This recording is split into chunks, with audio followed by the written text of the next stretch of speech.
के फल, सब्जियां, जो सब भी बनाते हैं हम लोग, ये सारे के सारे इन जीवों के माध्यम से ही बनते हैं। और जैसा हम लोग कहते थे कि फल होवे, सब्जी होवे या अनाज होवे, उसमें जो टेस्ट आता है, उस टेस्ट के पीछे भी ये सारे जीवों का महत्व है। और हम लोगों ने कहीं ना कहीं यह जो सजीव सृष्टि है, जो मिट्टी के अंदर या पौधे के अंदर, यह सब हम लोगों ने कहीं ना कहीं केमिकल फर्टिलाइजर या केमिकल पेस्टिसाइड डालकर, और सबसे इम्पोर्टेंट बात, पेस्टिसाइड और फर्टिलाइजर के साथ में ही हम लोगों ने अलग अलग तरह के वीडीसाइड्स भी यूज किए हैं। लेकिन जो केमिकल पेस्टिसाइड और फर्टिलाइजर का जो उपयोग बड़े पैमाने पे हुआ, उस वजह से यह जो सारी सजीव सृष्टि है, यह ऑलमोस्ट 80% खत्म होते जा रही है। और कुछ कुछ जगह पे जहाँ पर इंडस्ट्रियल बेल्ट आता है, वहाँ पर मात्र यह बड़े पैमाने पे खत्म हो चुकी है। तो यह जो सजीव सृष्टि है, अगर हमें इसे बचाना है तो हमें प्राकृतिक खाद एवं प्राकृतिक दवाइयों के ऊपर निर्भर होना जरूरी है। और इसी कड़ी में, जैसा ये सारे जो जीव है, इसमें ये सारे बैक्टीरियल कल्चर या फंगल कल्चर्स किस तरह से हर पौधे की रूट सिस्टम को बचाते हैं, उसे प्रोटेक्ट करते हैं, इसके बारे में भी हम लोगों ने इससे पहले सुना है। लेकिन जैसा हम लोग कहते हैं कि हमें प्रॉपर डाइट चाहिए, प्रॉपर न्यूट्रिएंट चाहिए, तो इन्हीं सूक्ष्म जीवों के या अन्य जीवों के माध्यम से हर पौधा अपना अपना जो न्यूट्रिएंट है उसका अपटेक करता है। और इसी में हम लोगों ने ट्राइकोडर्मा का महत्व ऑलमोस्ट पिछले 1.5 साल से हम लोग समझने का कोशिश कर रहे हैं। लेकिन जैसा हम लोग महाराष्ट्र में पिछले 4 सालों से लगातार इसी ट्राइकोडर्मा को समझने की कोशिश कर रहे हैं। और जैसा मैंने कहा है कि किसी भी पौधे की जड़ के पास जब तक सूक्ष्म जीव नहीं होंगे, तो बाकी की सारी चीजें कहीं ना कहीं डिस्टर्ब हो जाती है। जैसा हम लोग कहते हैं कि ये सारे सूक्ष्म जीव, ट्राइकोडर्मा जैसे सारे सूक्ष्म जीव, अलग अलग तरह का जो न्यूट्रिएंट है वह खुद के शरीर में उठा लेता है। और उसे जब बड़े जीव खाते हैं, और उनके ड्रॉपिंग्स में से या उनका जो वेस्ट है, उसके माध्यम से पौधे के लिए अलग अलग तरह के न्यूट्रिएंट उपलब्ध होते हैं। और पिछले 150 सालों से कम 150 साल, यानी 1885 से लेकर तो आज तक ट्राइकोडर्मा पर बहुत अलग अलग तरह से रिसर्च हुआ है। और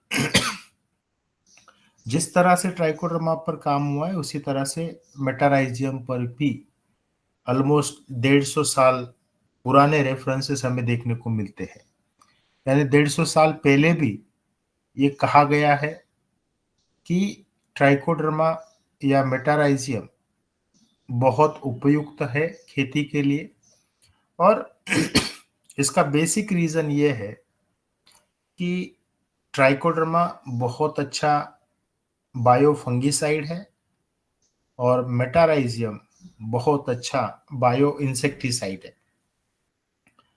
लेकिन इन दो गुणधर्मों के बावजूद ट्राइकोडर्मा और मेटाराइजियम अलग-अलग तरह के जो चीज़ें पौधे को लगती है, जैसा ट्राइकोडर्मा बायो फंगिसाइड तो है ही, लेकिन अलग-अलग तरह के मॉलिक्यूल्स वह बनाता है और उसके माध्यम से पौधे की ग्रोथ, पौधे में रेजिस्टेंस और पौधे में टेस्ट, ये सारी चीज़ें इस ट्राइकोडर्मा या अन्य सूक्ष्मजीवों के माध्यम से आती है।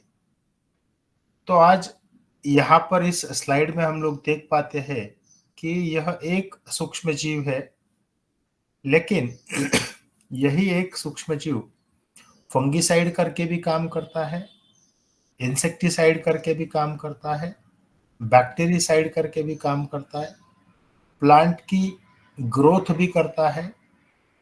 यही ट्राइकोडर्मा निमैटोड कंट्रोल में भी काम करता है, फॉस्फेट सोल्यूबलाइजेशन का काम करता है और सबसे विशेष, जैसा हम लोग जो पेस्टिसाइड का छिड़काव करते हैं, उन केमिकल पेस्टिसाइड का डिग्रेडेशन भी करने का काम यह ट्राइकोडर्मा करता है। और जितना भी, जैसा हम लोग किसी भी फसल का हार्वेस्टिंग अगर होता है, मान लो धान का हार्वेस्टिंग होगा या चने का हार्वेस्टिंग होगा, तो प्लांट का जो रेसिड्यू मिट्टी में पड़ा रहता है, उस प्लांट रेसिड्यू यानी प्लांट का जो वेस्ट है, उस वेस्ट को डिकम्पोज भी करने का काम ट्राइकोडर्मा करता है।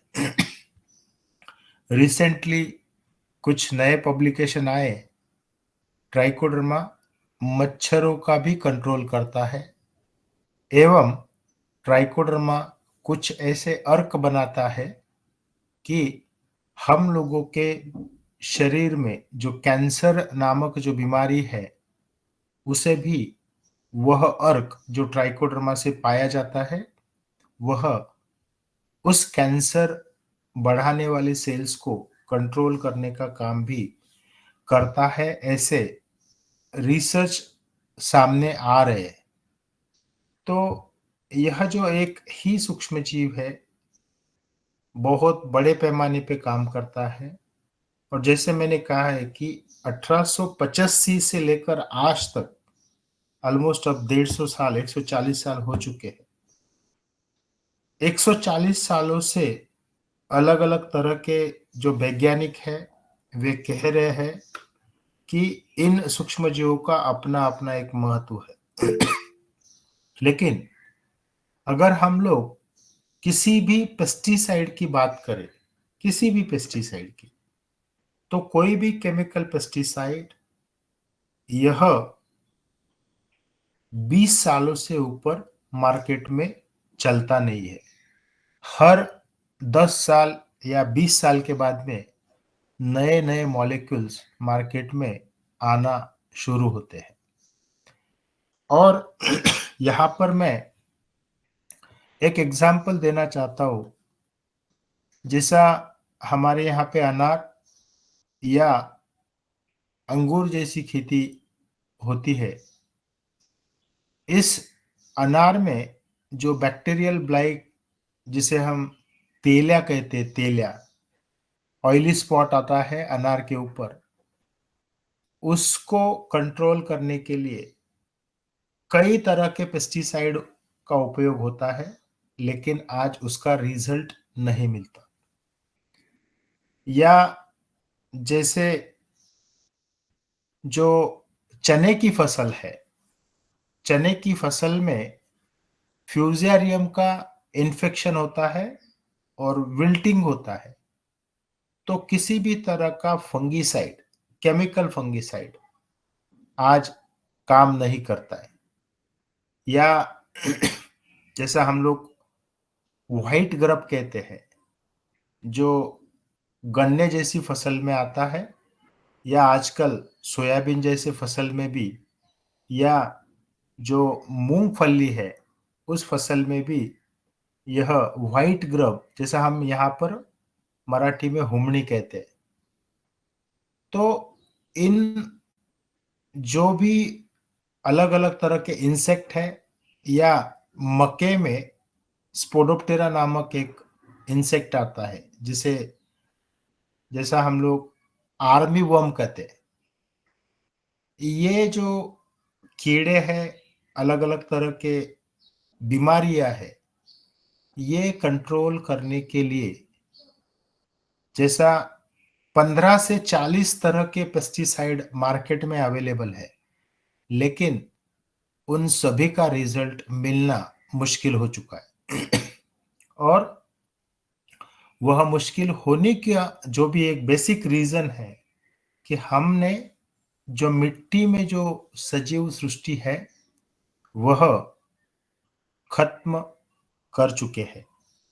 और जैसा मैंने कहा है कि जिन किसी की भी खेती इंडस्ट्रियल जोन के आसपास में है, कि जहां बाजू में इंडस्ट्री है और इंडस्ट्री का वेस्ट वहां पर आता है, तो वहां की जमीन बहुत दिक्कत में आती है।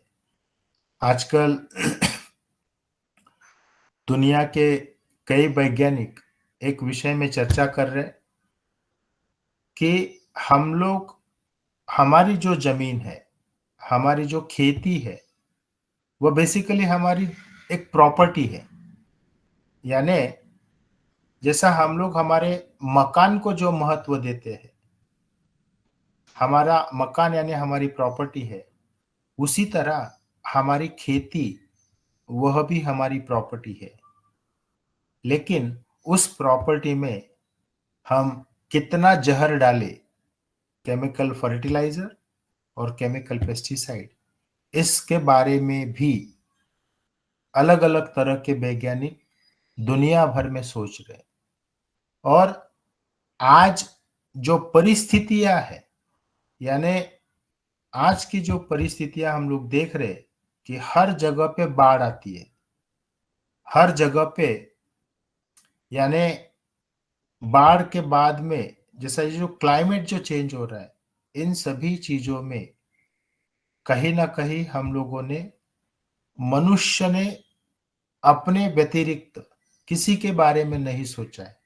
और जो पहले स्लाइड में जो मैं इस मिट्टी के अंदर के जो ब्रह्मांड की बात कर रहा हूँ, अलग अलग सजीव की बात कर रहे हो, हम लोगों ने इन जीवों के बारे में कभी भी नहीं सोचा है।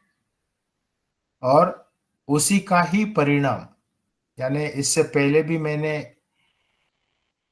कुछ प्रेजेंटेशंस में यह दिखाया था कि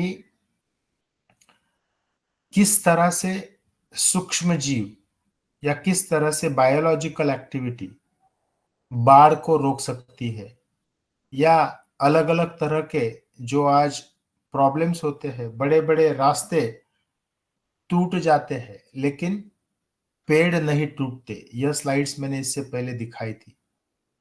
कहने का मतलब यही है, हमें सिर्फ हमारे बारे में ना सोचते हुए इन सजीव सृष्टि के बारे में भी हमें सोचना जरूरी है। यहाँ पर आज मैं संक्षिप्त में, जैसा यह ट्राइकोडर्मा अलग अलग जो काम करता है, किस तरह से यह ट्राइकोडर्मा काम करता है, कौन से अलग अलग तरह के अर्क वह बनाता है। जैसा पिछले 1 साल से हम लोग नवधान आटा की जो स्लरी है उसके बारे में चर्चा कर रहे हैं। और नवधान आटा की स्लरी में भी जैसा 2 किलो आटा, उसके साथ में पानी, 2 किलो आटा उसके साथ में छाछ, 2 किलो आटा उसके साथ में वर्मी वॉश, और 2 किलो आटा उसके साथ में ट्राइकोडर्मा या अन्य सूक्ष्मजीव। इतना सिंपल सा फॉर्मूला हम लोग आज डिजाइन करके पिछले 4 सालों से हम करीबन आज 15,000 किसान हैं।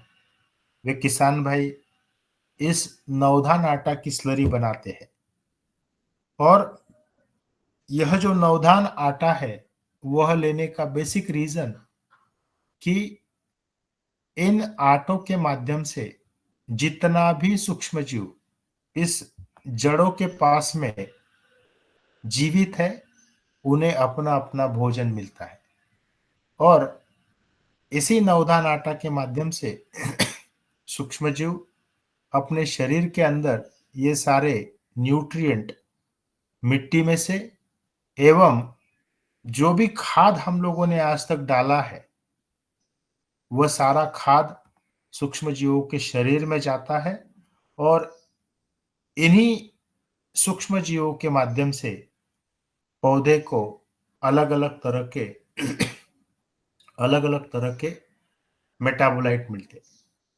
तो यही एक चीज़ यहाँ पर मैं कहना चाहता हूँ कि जितने भी बीमारियाँ फैलती है, जैसा मान लो अभी हर जगह पे बारिश हुई है, हर जगह पे अलग-अलग तरह के इन्फेक्शन देखने को मिलते हैं और मुख्यतः फंगल इन्फेक्शंस बड़े पैमाने पे देखने को मिलते हैं। यानी बाढ़ तो आके चली गई, बारिश बहुत ज़्यादा हो गई है, लेकिन अब फसलों में अलग-अलग तरह की बीमारियाँ देखने को मिलेंगी और उन बीमारियों को रोकने के लिए जैसा मैंने कहा है कि किसी भी तरह का फंगिसाइड अगर मार्केट में है, तो वह 10 या 20 साल से ऊपर नहीं चलता है। नया मॉलिक्यूल हर बार आता है और जैसा मैंने आपको जो ट्राइकोडर्मा की बात कही कि ट्राइकोडर्मा पिछले 140 साल या 150 सालों से उपयोग में आ रहा है। मेटाराइजियम पिछले 150 सालों से उपयोग में आ रहा है। लेकिन कॉपर या सल्फर ये दोनों मॉलिक्यूल अगर छोड़े तो किसी भी तरह का फंगिसाइड या इंसेक्टिसाइड जो केमिकल बेस्ड है, वह मार्केट में 20 साल से ऊपर नहीं चलता है और आज किसी भी तरह का दवाई आप लेके आ जाइए दुकानों से, उन दवाइयों का रिजल्ट और सबसे बड़ी बात यह है कि हम उसे दवाई कहते हैं, लेकिन यह एक ज़हर हम लोग खरीद के लाते हैं और उसका रिजल्ट आज नहीं मिलता है। और यही ट्राइकोडर्मा अगर हम लोग उसे अच्छा भोजन देवें, यानी फर्टिलाइज़र के साथ में अगर हम लोग प्राकृतिक खाद अगर मिट्टी में डालना शुरू करें, गोबर खाद डालना शुरू करें, बकरी खाद डालना शुरू करें, तो मुझे ऐसा लगता है कि यह सारे जितने भी मेटाबोलाइट्स हैं, जितने भी फंगिसाइड्स हैं, वे मिट्टी के अंदर यह सूक्ष्मजीव खुद तैयार करते हैं। और मैं यह चीज़ इसलिए कह रहा हूँ कि आप अगर देखो तो बहुत से ऐसे व्यक्ति हैं कि किसी भी तरह का जैसा दवाई ना खाते हुए भी अपने शरीर को ठीक रखते हैं। हम लोग योग और आहार इस 2 विषय में यह योगाहार का जन्म हुआ है और योग करने की वजह से कितने बेनिफिट्स मिलते हैं, आहार अच्छा रहेगा तो बेनिफिट कितना होता है, यह हम लोग खुद देख रहे।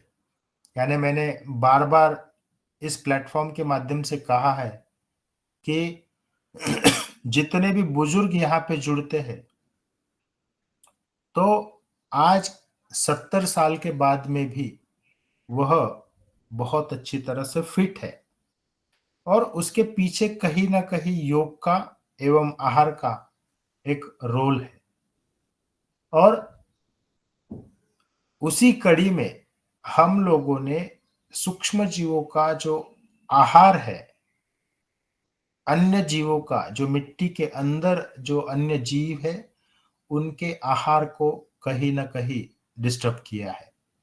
और उसी वजह से ये सारे मॉलिक्यूल्स और विशेषतः वे सारे जीव आज देखने को नहीं मिलते।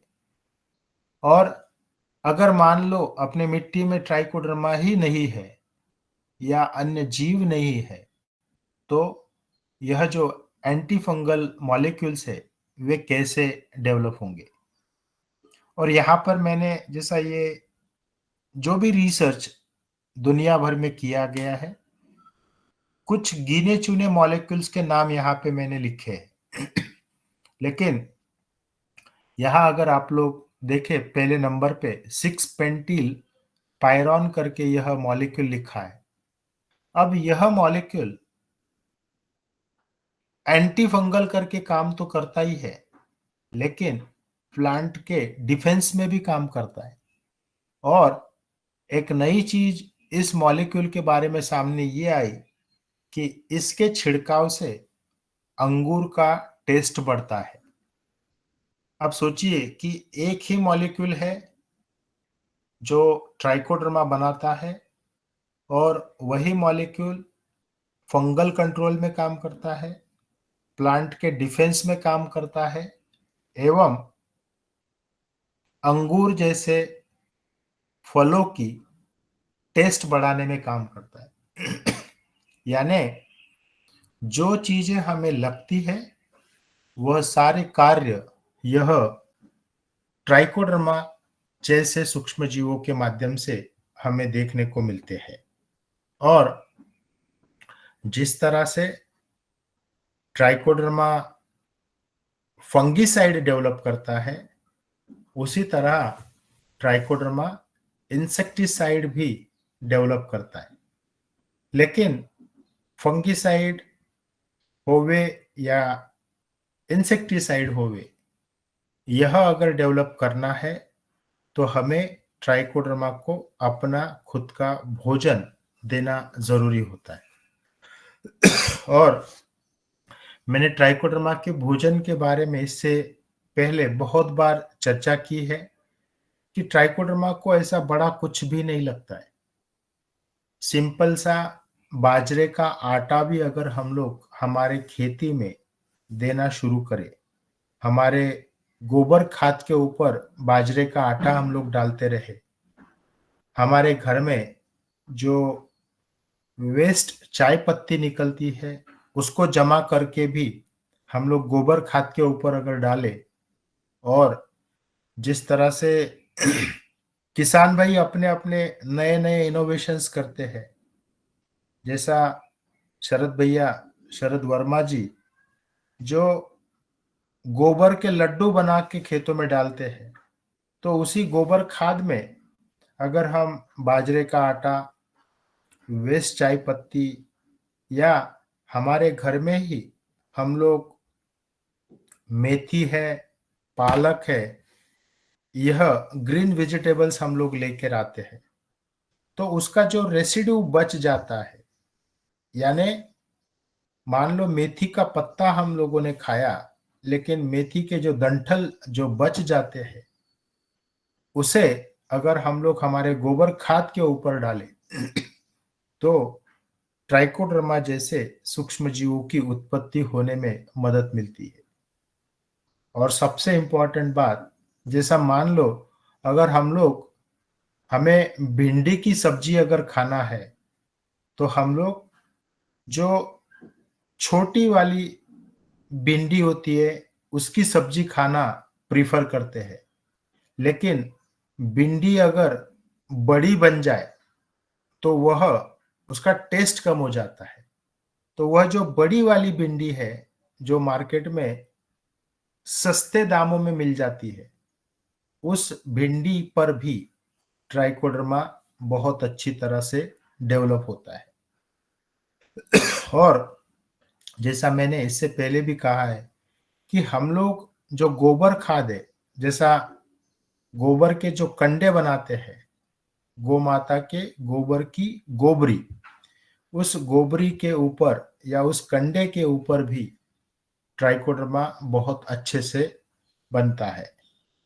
और यही ट्राइकोडर्मा फिर अलग अलग तरह के कीटनाशक होवे या फंगिसाइड होवे या प्लांट की ग्रोथ बढ़ाने के लिए जितने भी अलग अलग मॉलिक्यूल्स होते हैं, यानी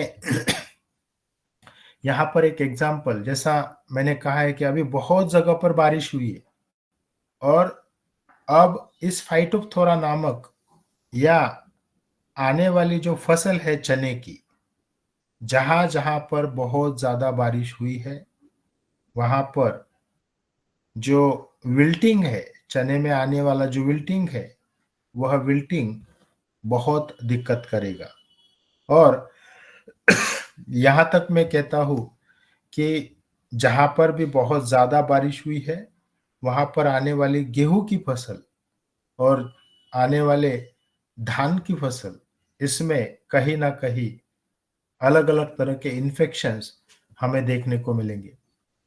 जैसा महाराष्ट्र में अभी सोयाबीन की फसल है, बारिश तो खत्म हो गई, लेकिन बारिश के बाद में जो मॉइस्चर लेवल होता है, जो मिट्टी में का मॉइस्चर लेवल, हवा का मॉइस्चर लेवल, इसके वजह से अलग अलग तरह की बीमारियां फैलती है और उन बीमारियों को किसी भी तरह का फंगिसाइड मार्केट का 100% कंट्रोल नहीं कर पाता है। जिन जिन लोगों के मिट्टी में प्राकृतिक खाद या प्राकृतिक चीजें दी जाती है, वहां पर इन सभी इन सभी तरह के इन्फेक्शंस कंट्रोल पाने के लिए मदद मिलती है। यानी यह सारा जो भी रिसर्च हुआ है, जैसा यहाँ देखिए, एक ग्लियोटॉक्सिन नामक एक फंगिसाइड यह ट्राइकोडर्मा बनाता है और वह इस बीमारी को फैलने से बचाता है। और विशेष करके जैसा जो हम वेजिटेबल्स का प्रोडक्शन करते हैं, मान लो टमाटर है, बैगन है, तो इनके जो पौधे हम लोग नर्सरी से खरीदते हैं, यह सारे पौधे इसमें इस फाइटोप्थोरा का या फ्यूजेरियम नामक फंगस का इन्फेक्शन लगता है, उसे भी कंट्रोल करने में यही ट्राइकोडर्मा के अर्क काम करते हैं। यही सारी चीजें हम लोग डिटेल में, क्योंकि यह जो विषय है, यही जैसा मान लो यही जो प्रेजेंटेशन है अगले 3 से 4 लेक्चर तक चलते रहेगा। हर चीज का हमें महत्व समझ कर लेना है कि क्यों हमें सूक्ष्म जीवों को महत्व देना है। और मुझे ऐसा लगता है कि इन सभी चीजों पर, विशेषतः इन सभी सूक्ष्म जीवों को अगर हमें समझना है तो उसके बारे में जानना बहुत जरूरी है, उसके बारे में पढ़ना बहुत जरूरी है। जितने भी गणमान्य यहाँ पे आज उपस्थित है, हर किसी के पास स्मार्टफोन है, हर किसी के पास में मोबाइल में गूगल है और उस गूगल के माध्यम से ये सारी चीजें हम लोग अपने मोबाइल पे ही पढ़ सकते हैं। जैसा यहाँ पर, जैसा एक स्लाइड, जो इस स्लाइड में जो नीचे एक लिंक दिया है, उस लिंक पर अगर आप लोग क्लिक करो आपके मोबाइल में, तो यह सारी चीजें आपके मोबाइल में सामने आपको दिखेगी। कहने का मतलब यही है कि हमें अपनी जो नई नई तकनीकें हमारे पास उपलब्ध है, नए नए जो टेक्नोलॉजीज है, उसका उपयोग हमारे पढ़ाई के लिए एवं हमें कुछ नई चीज सीखना अगर है तो उन टेक्नोलॉजीज का उपयोग करना जरूरी है। यानी इन्हीं विषयों पर हम लोग आने वाले जितने भी शनिवार है हम लोग चर्चा करते रहेंगे। जैसा यहाँ पर अलग अलग तरह के ग्रोथ हार्मोन्स है, यानी मार्केट से हम लोग जब्रेलिक एसिड या इंडोल एसिटिक एसिड खरीदते हैं और उसका छिड़काव करते हैं। यानी अंगूर जैसी फसल में बड़े पैमाने पे जिब्रेलिक एसिड का उपयोग मैंने खुद ने किसान भाइयों को करते हुए देखा है। लेकिन वही जिब्रेलिक एसिड आज सोयाबीन की फसल लेने वाला किसान भी यूज करने लगा है। अब आप सोचिए कि जिब्रेलिक एसिड जैसा जो मॉलिक्यूल है वह बहुत महंगा आता है। यानी उसका पैकिंग भी 1 ग्राम 2 ग्राम में पैकिंग आता है। और इतना महंगा अगर जिब्रेलिक एसिड हम लोग मार्केट से खरीद कर सोयाबीन जैसी फसल में अगर उपयोग में लाएंगे तो हमें क्या बचेगा। और यही जिब्रेलिक एसिड अगर अपने घर का नवधान आटा देकर ट्राइकोडर्मा अगर मिट्टी में खुद डेवलप करता है, मुझे ऐसा लगता है कि इन सभी चीजों पर विचार विमर्श होना जरूरी है। हमें हम किस दिशा में जाना है और कुछ चीजें जानकर अगर हम लोग यह सब चीजें करने लगे तो धीरे धीरे हम लोगों का केमिकल फर्टिलाइजर का डोज कम हो सकता है। और मेरा ये मानना है कि आज यहाँ जितने भी लोग उपस्थित हैं, जैसा मान लो शुरुआत में डॉक्टर दुबे साहब के माध्यम से दादू, शरद वर्मा जी या गौर साहब, इन सारे लोग पूना में आए थे। वहां से ही नवधान आटा की जो स्लरी है उसके बारे में हम लोगों ने चर्चा की। और नवधान आटा की स्लरी आज आप सभी लोग यूज करते हो। एवं महाराष्ट्र में 15,000 किसान है जो यह यूज कर रहे हैं। और उसी स्लरी के माध्यम से फिर फंगिसाइड होवे, इंसेक्टिसाइड होवे या प्लांट ग्रोथ रेगुलेटर्स होवे, यह ट्राइकोडर्मा आसानी से बनाता है। एवं अलग अलग मेटाबोलाइट है। मैं अभी इन विषयों में नहीं जाऊंगा, लेकिन जैसा आने वाला जो समय है, आने वाले समय में हमें हमारी फसल में एक टेस्ट, जैसा हम लोग कहते हैं कि टेस्ट अगर है तो ही उसे खरीदा जाएगा। तो हमारे फसल में अगर हम बड़े पैमाने पे अगर खाद यूज करेंगे, केमिकल फर्टिलाइजर यूज करेंगे, तो टेस्ट आएगा या नहीं आएगा ये हम लोग सभी जान सकते हैं। और जैसा मैंने कहा है कि हम लोग प्रॉपर्टी यानी सिर्फ हमारे घर को प्रॉपर्टी समझते हैं, लेकिन हमारी खेती भी हमारी प्रॉपर्टी है। और उस प्रॉपर्टी में हम कितना जहर डालें उस बारे में हमें सोचना जरूरी है। हमें ऐसा लगता है कि सर्वोत्तम मनुष्य है और मनुष्य के फिर डाइट के बारे में सोचा जाता है, मनुष्य के खान पान के बारे में सोचा जाता है, मनुष्य के अलग अलग जो भी चीजें मनुष्य को लगती है उसके बारे में हम लोग सोचते हैं। लेकिन मिट्टी के अंदर जो जीव है उनको क्या क्या लगता है उसके बारे में भी रिसर्च होना जरूरी है।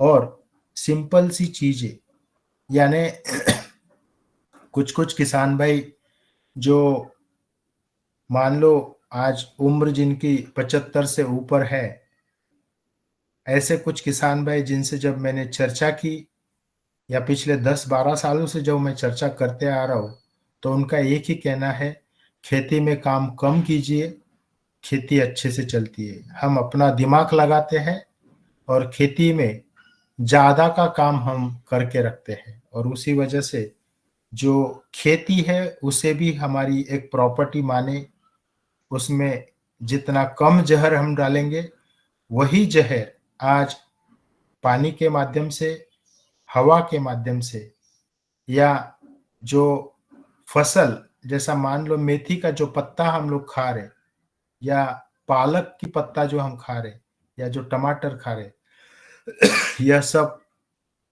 हमें, जैसा हम लोग कहते हैं कि जैसा बोएंगे वैसा पाएंगे। तो हवा, पानी एवं फसल के माध्यम से हमने जो कुछ आज तक किया है, उसके परिणाम हम लोग देख रहे हैं। और जो सामने चीज़ें जो आ रही है कि जैसा आज हम लोगों ने देखा है कि पंजाब में बाढ़ हुई, उत्तराखंड में बाढ़ हुई, महाराष्ट्र में और विशेष करके हमारे यहाँ एरंडा गांव में आज तक कभी भी बाढ़ की परिस्थितियां बड़े पैमाने पे नहीं होती थी, लेकिन पिछला 2 से ढाई महीना में 7 से 8 बार बाढ़ जैसी परिस्थिति एरंडा जैसे गांव में हुई है। और यह अगर कंट्रोल नहीं हुआ तो आने वाला समय बहुत दिक्कत का रहेगा। और मेरा यही मानना है कि हमें अपने व्यतिरिक्त जितने भी जीव हैं उनके बारे में सोचना बहुत ज़रूरी है। और अगर हम लोगों ने यह नहीं किया तो आने वाले समय में जो भी हम लोग खाएंगे उसमें न्यूट्रिएंट लेवल होगा या नहीं होगा, यह भी प्रश्न रहेगा। और अगर न्यूट्रिएंट लेवल नहीं रहेगा तो जैसा हम लोग कहते हैं कि हम लोगों का भोजन सात्विक होना चाहिए, हम लोगों के भोजन में सर्वगुण संपन्नता होनी चाहिए। वह सारे गुण भोजन में उपलब्ध होना मुश्किल होते जाएगा। और अगर भोजन अच्छा ना होवे, अच्छी क्वालिटी की ज्वार ना होवे, अच्छी क्वालिटी का बाजरा ना होवे, तो अपना शरीर भी तंदुरुस्त नहीं हो सकता है। यही कहकर मैं यहाँ पर मेरी वाणी को विराम देता हूँ। जीव।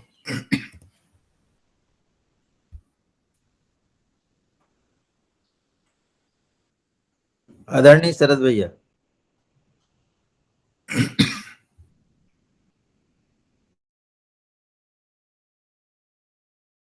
सर, 2 हाथ हैंड रेज हुए हैं। एक गोकरण जी का है, तो मैं गोकरण जी को सादर आमंत्रित करता हूं, वो आए और अपनी प्रश्न या अपनी बात कहें। गोकरण जी। दादू मैं अभी कॉल कर रहा थोड़ी देर से। जी जी जी।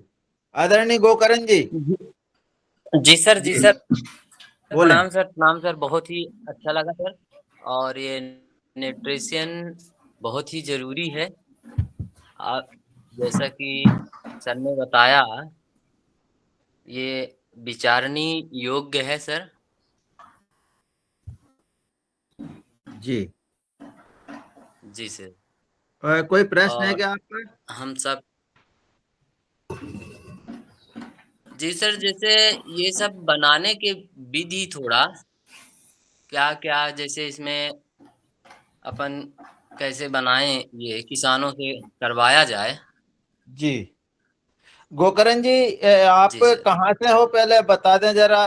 पहली बार शायद जुड़े हैं। हाँ सर, मैं पहली बार जुड़ा हूँ। मध्य प्रदेश से ही, अनूपपुर जिला है, अच्छा अच्छा। डिस्ट्रिक्ट जी हाँ। अनूपपुर है। हाँ हाँ हाँ। जी सर, जी सर। आपको लिंक किसने दी? और मेरा एक एफपीओ है, जी फार्मर प्रोड्यूसर कंपनी लिमिटेड। जी जी। सर। बहुत बढ़िया। तो ग्रुप में लिंक मिला है सर आपका। बहुत बढ़िया, बहुत तो बढ़िया जी। बहुत ही अच्छा लगा सर। और वाकई में हम यदि सुधार करना चाहें खेती पे, तो निश्चित ही मतलब ऐसा प्रयास उठाया जाए तो होगा ऐसा कुछ। बहुत बढ़िया भैया। आप हर शनिवार जुड़िए, हर शनिवार ये होता है। और जी सर। आज शाम को भी जो बात अभी हमारे आदरणीय चौहान साहब ने बोली है, तो वसुंधरा ग्रुप जी में हम आपको जोड़ देंगे, उसके माध्यम से इस पर और चर्चा होगी। आदरणीय तुलाराम जी जी। सर, जैसे जी। ये मेडिसिन वगैरह की जरूरत पड़ती है जैसे सर, तो उपलब्ध हो जाएगा क्या?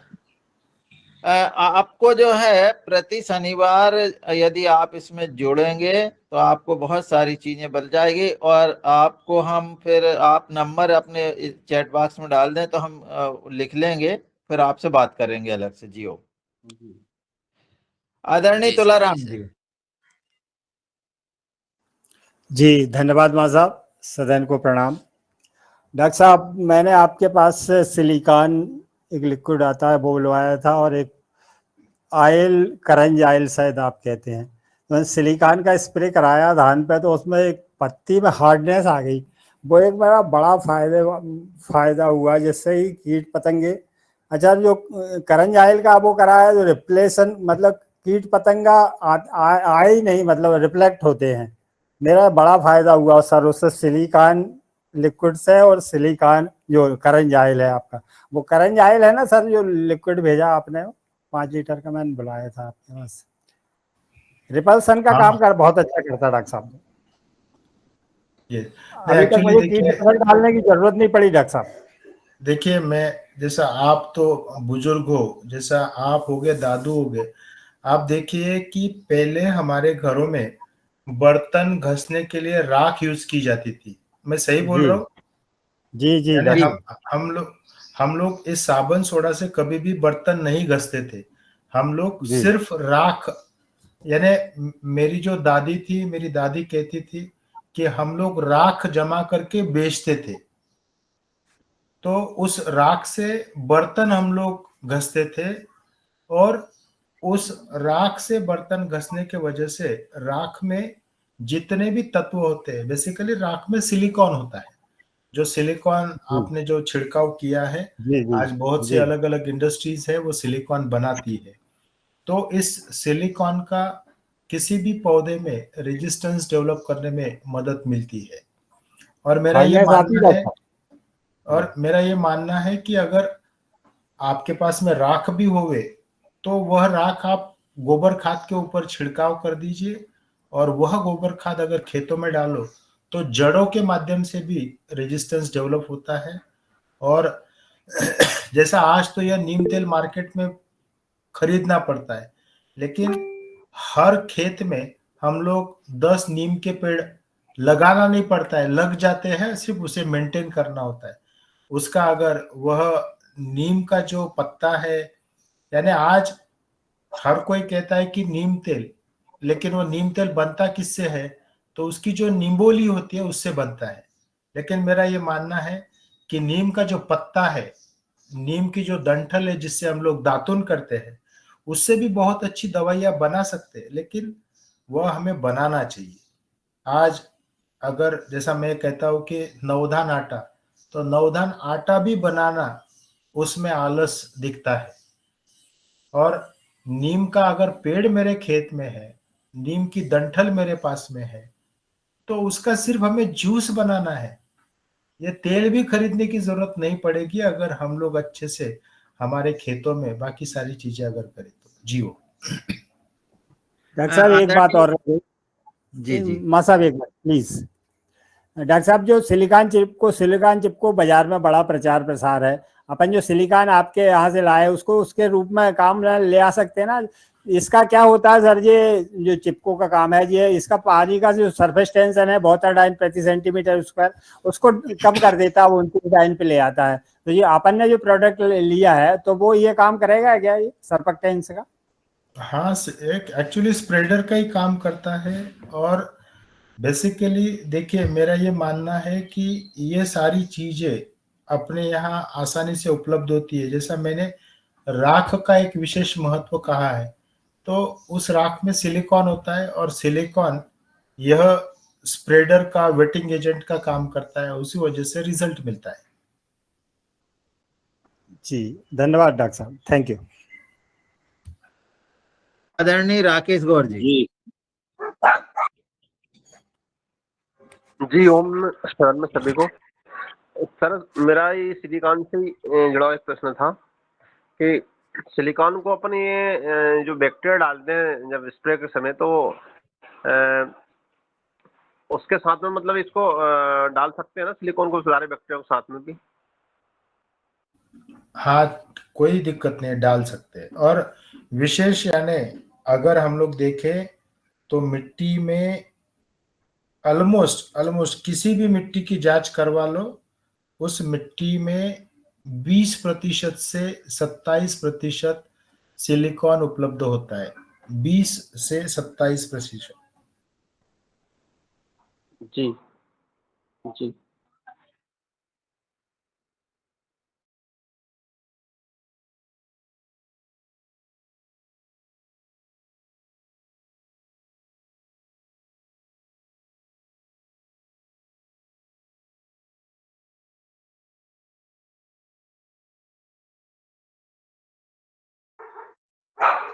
हेलो, हाँ शरदे, राकेश भैया जी। योगा हर रिकॉर्डिंग से हैंड रेज है क्या सर? कुछ कह रहे हैं, बोले। हेलो, आदरणीय शरद वर्मा जी। जी, सदन को कोटि कोटि प्रणाम। सर, आज की जो चर्चा है वो बहुत महत्वपूर्ण है, और मुझे एक किसान का छोटा सा एक किस्सा आया, वो बताना बहुत अनिवार्य है। अभी यहाँ पे समीप एक जिझारपुर गांव के पास ही गांव से एक किसान आए, तो उनको मैंने ये बताया कि भाई ऐसा ऐसा हम लोग जैविक बनाते हैं। तो उन्होंने बताया कि साहब मेरे पास अभी पैसे नहीं है, मेरी धान है 2 एकड़ की, और मेरे पास व्हाइट फ्लाई और बहुत सारे रस चूसक कीड़े लगे हुए हैं, पर अभी मेरे पास इतना पैसा नहीं है कि मैं 2,500-3 हजार रुपए की दवा लाकर वहां पे डाल सकूं, और मैं इससे काफी परेशान हूं। तो हमने कहा भैया हमारा दवा ले जाओ, आपके पास पैसा नहीं है कोई बात नहीं, आप हमारी दवा यूज करके देखिए। हमने उनको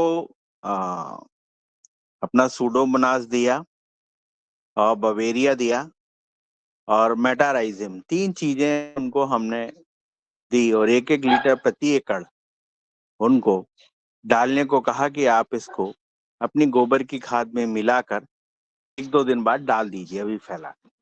तो उन्होंने वैसे ही किया, उन्होंने अपने खेतों में डाला और कुछ उन्होंने स्प्रे भी किया।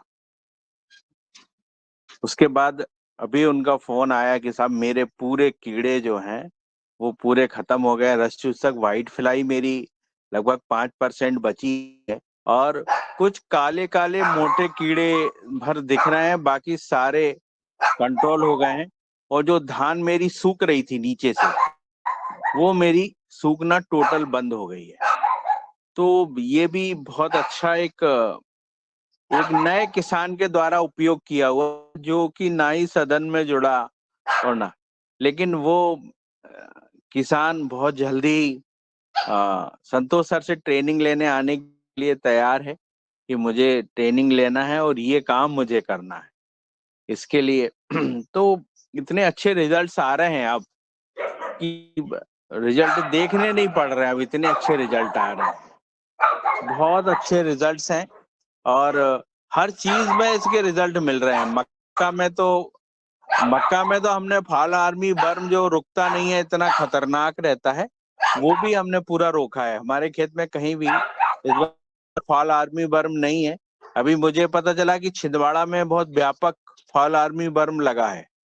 तो मुझे ये लगा कि मैं जब 2-3 साल से इसका यूज कर रहा हूँ, तो धीरे धीरे मेरा जो क्षेत्र है जहाँ पे मेरी फार्मिंग में करता हूँ और आसपास मेरे किसान हैं, तो यहाँ से धीरे धीरे फॉल आर्मी वर्म की विदाई होने लगी। मतलब ज्यादा आसपास के खेतों में फॉल आर्मी वर्म देखने को ही नहीं मिल रहा, नहीं तो इतनी तेजी से बढ़ा था वो यहाँ पे कि काफी। अब वो कैसे फैला पूरे एरिया में ये ईश्वर जानता है, क्योंकि कोई भी बहुत अच्छी चीज है तो वो ईश्वर भी मदद करता है।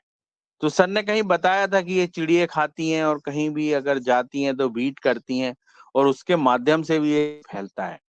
क्योंकि हमने दूर दराज के जो आधा किलोमीटर दूर का खेत भी है किसान का, तो वहां भी कंट्रोल देखा हमने, वहां की इल्लियों में भी सफेद जो है फफूंद चढ़ते हुए देखी। तो ऐसा लगता है कि वो कोई नई चीज बनी और पूरे एरिया में वो, और हमने बबेरिया और मेटाराइजिंग ही किया था उसमें। लेकिन आज वो पूरा हमारा जो क्षेत्र है धीरे धीरे उन चीजों से सुरक्षित होने लगा। हमने लगभग 5-6 साल हो गए जो भिंडी की फसल है वो छोड़ी हुई है। भिंडी की फसल इसलिए नहीं लगाते क्योंकि दवा, जैसे आज अगर आपने दवा डाली तो कल ही तोड़ के उसको बाजार में बेचना पड़ता है, और वो इतनी तेज उसमें दवाओं का जो परसेंटेज था इतना हाई लेवल पहुंच गया कि वो बहुत ज्यादा, यानी मन को कहीं दुख होता था कि यार आज भिंडी में दवा डली है और कल बाजार जा रही है। तो वो तो क्या है, जो खाने वाले हैं वो 50 ग्राम या 4 भिंडी उनके पास आ रही है, इसलिए उन्हें दवा का इफेक्ट नहीं होता। लेकिन इतनी दवाएं डलना और आदमी का यूज करना जो, तो ये बहुत खतरनाक है। तो 5-6 साल हो गए तो भिंडी की फसल छोड़ दी थी। ऐसा लग रहा है कि अब ये मेटाराइजिम बवेरिया की से हम लोग ये भिंडी की फसल कर पाएंगे। और भिंडी की फसल में बहुत अच्छा मुनाफा भी है, लेकिन बस इसलिए छोड़ा था कि ये बहुत इतनी दवाएं हम डाल नहीं सकते और ना ही दे सकते। तो मेरे पिताजी ने मना करा कि भिंडी टोटल बंद करो। तो हम लोगों ने हम लोग 20 से 25 एकड़ में भिंडियां लगाते थे। आज हम भिंडियां हमारे पास नहीं है। हम सिर्फ एक आप कहना चाहिए क्यारी में लगा रखी है अपनी भिंडी खाने के लिए। उसे भी एक कहना चाहिए कि पूरा मच्छरदानी से ढक देते वैसा। तो भिंडी की फसल में बहुत दवाएं डलती हैं। बैंगन जो बड़ा आता है उसमें दवा। तो ये कई फसलें ऐसी हैं जिनमें दवाओं का उपयोग, आज भी कपास की दवाओं का उपयोग हो रहा है।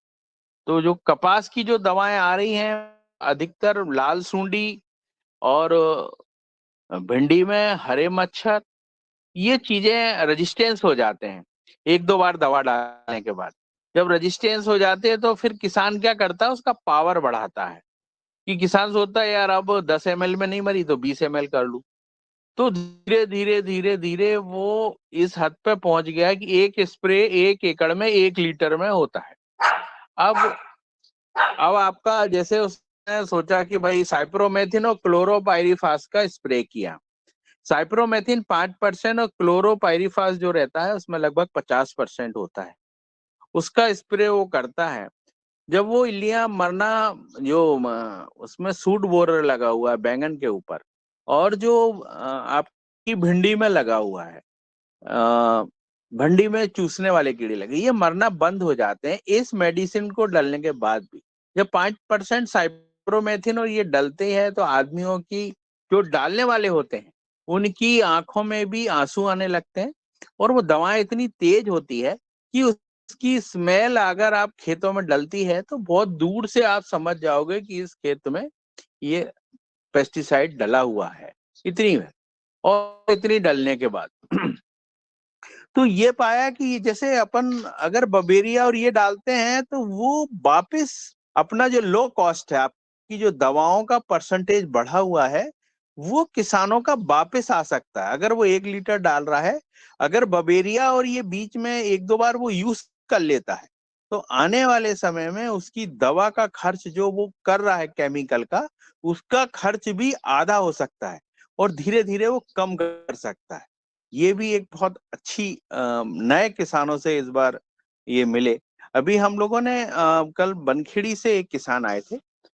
आज भी एक किसान आने वाले हैं जो लगभग ट्राइकोडर्मा और सूडोमोनास लगभग वो उनके घर में 500 एकड़ के लिए लेने आ रहे मेरे से। वो 8 दिन से मेरे संपर्क में थे और उन्होंने बनवाया वो। और मैंने बोला भैया तुम, बोले भैया हम तो पूरे घर भर डालेंगे। तो पिछली बार उन्होंने 10 एकड़ में डाला था और 10 एकड़ के इतने अच्छे रिजल्ट्स रहे। तो हमने कहा भैया हमारे से इतना आप ले रहे हैं तो आप तो अपनी लैब डाल लो। तो बोले साहब वो क्या होता ना, अपना बनाओ तो उतना फायदा नहीं करता, दूसरे के यहाँ से लेने से ज्यादा फायदा मिलता है। तो मैंने कहा ठीक है, अब आप हमारे यहाँ से ही ले जाएं, कोई दिक्कत नहीं है। तो ये रिजल्ट इतने अच्छे आ रहे हैं। और अधिकतर मेरे को ऐसा लगता है कि जो केमिकल डालने वाले हैं, अगर वो भी 1-2 बार इसको डाल लेवे तो उनका जो दवाओं का परसेंटेज है वो कहीं जाकर कम होता है। इस बार हमने बहुत गहराइयों से इन चीजों का अध्ययन किया।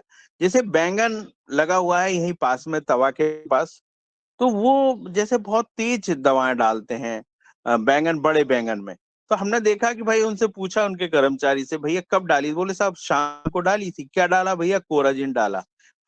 अब इसको बोले साहब कल सुबह तोड़ना पड़ेगा। हमने कहा यार अब कल ही तुमने कोराजिन डाला, आज तुम बाजार लेके जा रहे हो, तो ये ठीक नहीं। लेकिन इस बार हमने उनसे कहा कि ठीक है, आप प्रयोग रूप में हमारा बवेरिया और मेटाराइजिम यूज करके देखो। तो उन्होंने मेटाराइजिम उपयोग किया। उनका कहना है कि हमें जो 15 दिन में कोराजिन का स्प्रे 2 बार हम करते थे, अब हमको 15 दिन में सिर्फ 1 बार करना पड़ रहा है। तो मुझे ये लगा कि ये केमिकल की दवाएं भी कम कर सकते हैं जो केमिकल डालने वाले हैं। ये बहुत महत्वपूर्ण एक जानकारी निकल के आई जो सदन को बताना था कि जो भी केमिकल डालने वाले हैं वो भी इस चीज का उपयोग करके अपनी केमिकल की मात्रा को कम कर सकते हैं। ये मेरा अनुभव आया। जी ओम प्रणाम। आदरणीय डॉक्टर साहब, इस पर आपका क्या कहना है? कहें। नहीं, मेरा तो यही कहना है कि देखिए, धीरे धीरे अगर हम लोग केमिकल का उपयोग कम करें तो जिस तरह से जंगल चलता है उसी तरह से हमारी खेती चलेगी। और जो आज के 60 साल 70 साल पहले होता था, बिना केमिकल की खेती होती थी, वैसी परिस्थिति आने वाले 60 साल 70 साल के बाद में हो सकती है। जैसा अभी शरद भैया ने जो एक बीच में जो एक विषय लिया कि आज वो जो मक्के में जो फाल आर्मी वर्म लगता है, वह जैसे उसकी विदाई हो रही है, यह जो शब्द उन्होंने यूज किया है, तो वही परिस्थितियां यही स्पोडोप्टेरा सोयाबीन में आती थी और उसी तरह का सोयाबीन में इसका इन्फेस्टेशन होता था वाशिम में, एरंडा में। और 2009 में ऐसी परिस्थितियां थी कि हर पौधे पे वह स्पोडोप्टेरा हमें देखने को मिलता था, लेकिन आज वह नहीं दिखता है। और कहने का यही मतलब है कि मिट्टी में अगर विशिष्ट तत्व आ जाए तो मिट्टी अच्छा पौधा डेवलप करती है। जीव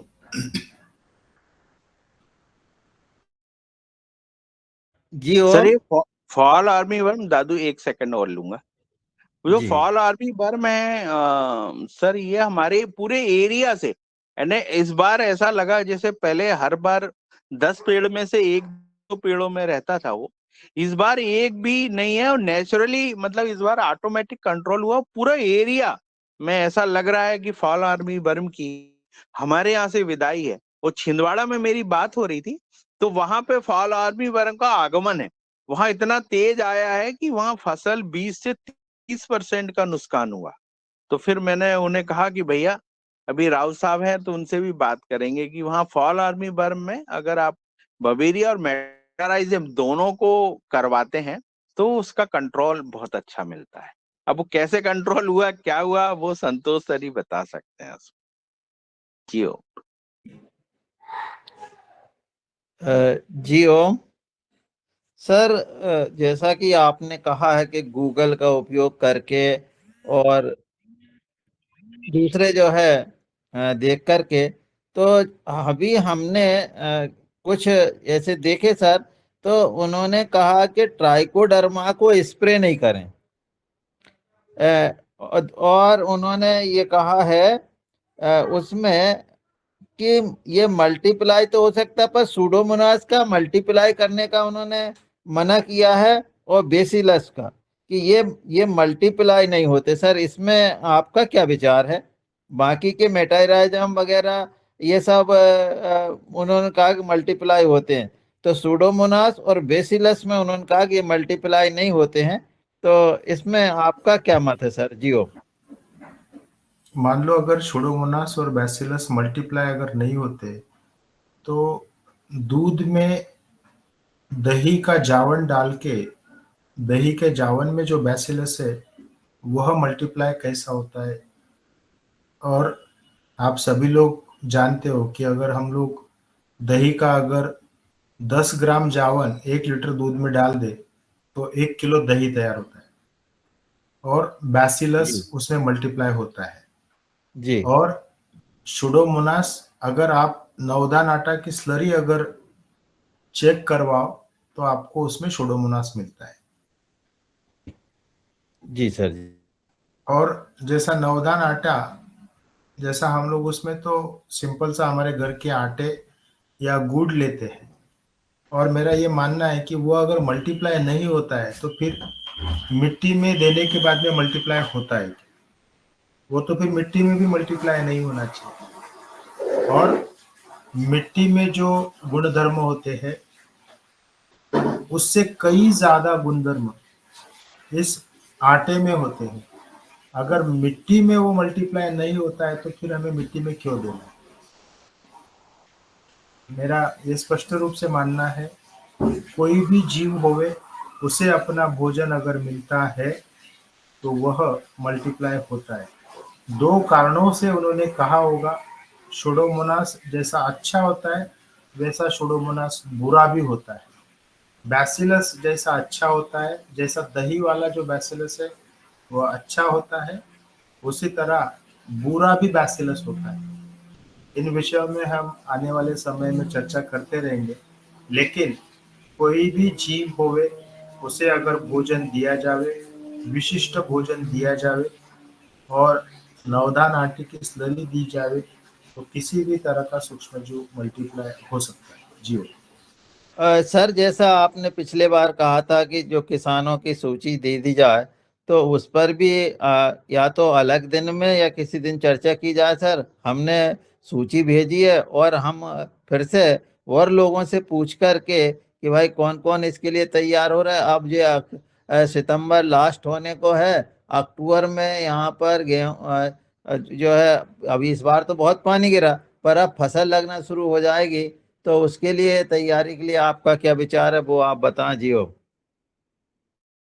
दादू, थोड़ा सा अभी दीपक जी को वह लिस्ट का काम करने को दिया है, क्योंकि आप लोगों ने वो नाम तो दिए हैं, लेकिन दीपक जी कुछ विशिष्ट कार्यों में जैसा बिजी होने की वजह से हम लोगों ने वर्किंग किया नहीं है। लेकिन मैं होपफुली दशहरा के आसपास मैं वाशिम जाने वाला हूँ, तो उस समय वह सारे लिस्ट पर वर्किंग करके जितने भी किसान भाई इससे जुड़ना चाहते हैं उनका लिस्ट करके हम विशिष्ट प्रयोग उनके माध्यम से जरूर करेंगे। सर जी, सर जी, सर बिल्कुल सही है सर। और मैं किसान और भाइयों और से एक चीज मैं यहाँ पे कहना चाहता हूँ कि जिस तरह से हम लोगों ने वाशिम में प्रशिक्षण लिए, भविष्य में एनसीएल पूना में प्रशिक्षण होने वाले हैं। लेकिन हर महीना में सिर्फ 10 किसानों का प्रशिक्षण होगा और वो अक्रॉस इंडिया, जैसे ये सेंट्रल गवर्नमेंट का इंस्टीट्यूट है, तो अक्रॉस इंडिया वह एडवर्टाइजमेंट देकर हर महीना सिर्फ 10 किसानों को, और जैसा मैं जो ये कह रहा हूँ कि अलग अलग राज्यों से, मान लो हर राज्य से अगर हमें अगर 3 या 4 किसान भी मिल जाए, यानी हर राज्य से मैं कहता हूँ कि मान लो मध्य प्रदेश से 4 है, उत्तराखंड से 4 है, उत्तर प्रदेश से 4 है या बिहार से, तो इन लोगों का भी प्रशिक्षण करना है। तो सिर्फ 120 लोगों का प्रशिक्षण होगा पूरे साल भर में।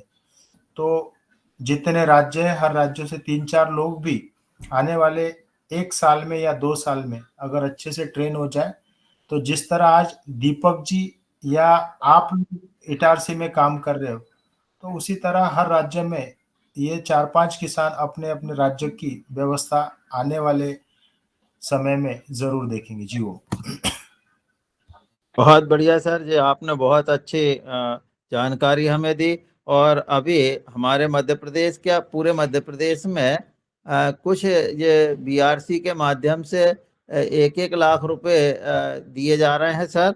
और उसमें यही मतलब प्राकृतिक खेती के संबंध में कुछ चीजें भी खरीदवा रहे हैं वो। और अभी शायद अक्टूबर तक हम लोगों को पैसे मिल जाएंगे, तो उसमें भी आपके मार्गदर्शन की आवश्यकता होगी कि हमको, वो तो जो हमें देंगे वो करेंगे ही, पर आपके मार्गदर्शन की भी उसमें आवश्यकता होगी हमें सर।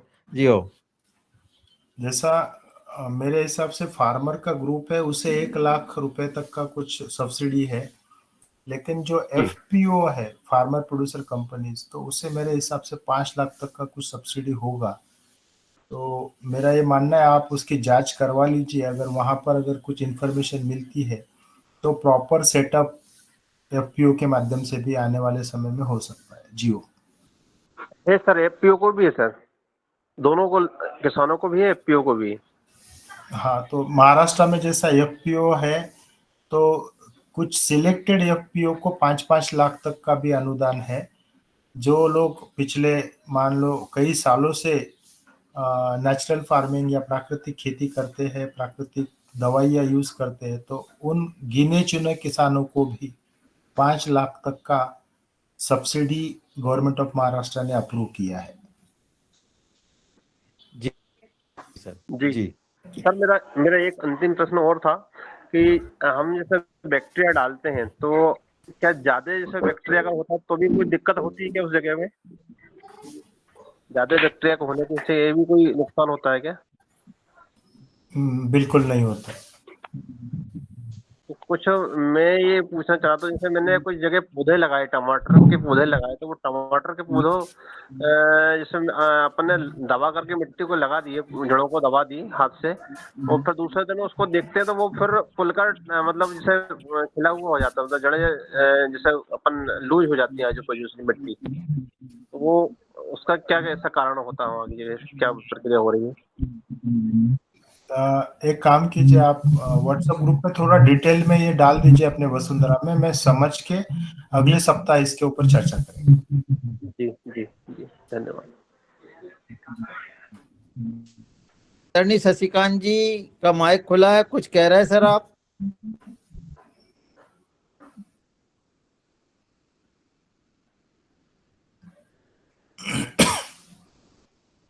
सीएम राय जी। मैं भी ट्रेनिंग करना चाहता हूँ, इसमें एक दो किसान हमारे ट्रेनिंग के संबंध में आदरणीय चौहान साहब बताएंगे कि सर ट्रेनिंग में कुछ देवास जिले से किसान भी कह रहे हैं, आप भी कह रहे हैं, और कुछ लोग भी जैसे अभी भैया अनूपपुर वाले भी कह रहे हैं, तो ये क्या कभी हो सकता है सर, समय मिल सकेगा बीच में? अक्टूबर महीना में 6-7 तारीख से ट्रेनिंग है, तो उसके बाद मान लो 8-9 का ट्रेनिंग हम लोग रख सकते हैं। 8-9 अक्टूबर? हाँ जी, ठीक है, तो आप जी सर, है ना, तो जिन भाइयों को भी जी, आप लिस्ट बना लीजिए दादू, और दीपक जी को भेज दीजिए। अगर हाँ। 10 से 12 लोग भी हो जाए तो प्रशिक्षण ले सकते हैं, नहीं तो फिर हम लोगों का जैसा मराठी में चलता है, तो यानी फिर वो कम से कम 10 लोग तो भी होना चाहिए दादू। जी जी। सीएम राय सर, आप कोई प्रश्न करना हो तो बोल दें जी, और फिर समय हो रहा है सर ज्यादा। जी ओम, सज्जन को प्रणाम। मैं आदरणीय चौहान सर से ये पूछना चाहता हूँ कि एक दिन बात चल रही थी, तो हमने 200 लीटर गोमूत्र का ये स्लरी बनाया था और 200 लीटर इसका छाछ का, जो मैं अपने खेतों में डाल रहा हूँ उसको। लेकिन इसी में हमको लगता है कि कोई इटारसी से थे, वो बताया कि कम से कम 1-2 हज़ार आप डालिए, तब जाके आपको फर्क नजर आए। इस संबंध में क्या कहना चाहते हैं? तो बड़े स्तर पर बनाना तो हम लोग जैसे छोटे किसान को संभव नहीं है। जी हो। जैसा आपके पास में मान लो सीएम राय जी, आपकी टोटल खेती कितना एकड़ है? जी मेरी खेती तो 10 एकड़ की है, लेकिन 5 एकड़ में अभी फिलहाल मैं कर रहा हूँ जी, जिसमें मैं एक बूंद भी कुछ रसायन डालने का एकदम नाम ही नहीं लेता। नहीं, तो मेरा ये कहना है कि आप सिर्फ 5 लीटर गोमूत्र 5 लीटर छाछ में आपकी दवाई बन जाती है, और उतनी दवा काफी है। 5 लीटर छाछ के माध्यम से जो 200 लीटर तैयार होता है, वो 200 लीटर अगर आज आपने मान लो आपके खेती में ड्रेंचिंग करवाए, सिंपल सा ड्रेंचिंग जी, और 15 दिन के बाद में गोमूत्र, और उसके 15 दिन के बाद में वर्मी वॉश, या उसके 15 दिन के बाद में ट्राइकोडर्मा, तो भी जी आपको मैं हाँ जो जी, हूँ एक ही साथ सर दोनों ये गोमूत्र की स्लरी और छाछ की स्लरी एक साथ मिला के जब चलाते हैं पानी, तो एक साथ दे देते हैं। क्या ये ठीक नहीं है? चलेगा चलेगा, बहुत अच्छा है। अगर आप ये चारों तरह की स्लरी एक साथ दोगे तो बहुत अच्छा रहेगा। सिर्फ आपको 4 स्लरी दे रहे हो तो 10-10 लीटर करके ऐसा 40 लीटर का डोज आपको देना है 1 एकड़ में एक बारी में। और अच्छा, नहीं ऐसा तो अगर सर 40 हमको लगता है कि पानी तो हम हर चौथे पांचवें दिन डाल रहे हैं, तो हम 2-2 डिब्बा माने 8-8 लीटर करके चलाते रह रहे हैं, हर समय उसमें जा रहा है। यानी देखिए, हर महीना 40 लीटर जाना चाहिए। अब उसमें आप 10 लीटर छाछ वाला लीजिए, 10 लीटर आप गोमूत्र वाला लीजिए, 10 लीटर आप ट्राइकोडर्मा का लीजिए, जी जी, या 10 लीटर आप वर्मी वॉश का, ऐसा करके 40 लीटर दीजिए। और अगर आप 40 लीटर की जगह 100 लीटर भी देते हैं, 200 लीटर भी देते हैं, तो दिक्कत कुछ भी नहीं आती है, उसका अच्छा ही परिणाम होता है। अच्छा, लेकिन मेरा ये मानना है कि 1 एकड़ में 40 लीटर का डोज सफिशिएंट होता है। देखिए क्या होता है कि 1000 लीटर 2000 लीटर, देखिए मेरी भूख अगर 2 चपाती की है और मैं अगर 4 चपाती खा जाऊं तो आप सोचिए कि क्या होना है आगे। जी बिल्कुल सही सर, वही तो मैं सर सोच रहा था कि वो बोले कि 1-2 हजार जब तक नहीं डालेंगे तब तक कोई असर नहीं लगेगा, इसलिए मैं आपसे पूछा सर। नहीं, और कहने का मतलब ये है कि देखिए कि हमें सारा चीज 1 साल के अंदर चाहिए, वैसा नहीं होगा। हमें धीरे धीरे करके, जैसा आज शरद भैया ने जो चीजें कही है वही चीजें हम लोग महाराष्ट्र में देख रहे हैं। पिछले 15 सालों से धीरे धीरे करके ये सब चीजें बदली है, और 60 सालों से जो दिक्कतें हम लोगों ने की है उसे जाने के लिए कुछ ना कुछ तो समय लगना ही है, और हमें यह सब चीजें देने के बाद 100% रिजल्ट मिलता है। अगर कोई कहेगा कि नवधान आटा यूज करने के बाद रिजल्ट नहीं मिलता है, उन्होंने खेती बंद कर देना चाहिए, ये मेरा स्पष्ट रूप से कहना है। जी जी जी, ये ठीक आपने कहा सर। तो मैं थोड़ा सा डर गया था कि बिना 1000 का तो काम चलेगा नहीं, तो 1000 बनाना तो मुश्किल है। ड्रम भी मिलता है तो 5-5, कम से कम 5 तरह की स्लेरी अगर बनाना है तो 50 ड्रम चाहिए। कहाँ रखेंगे, पूरे खेत में ड्रम में रख लेंगे तो हम खेती कहाँ करें। नहीं ठीक है सीएम। नहीं ऐसा नहीं है सीएम जी, ऐसा नहीं है।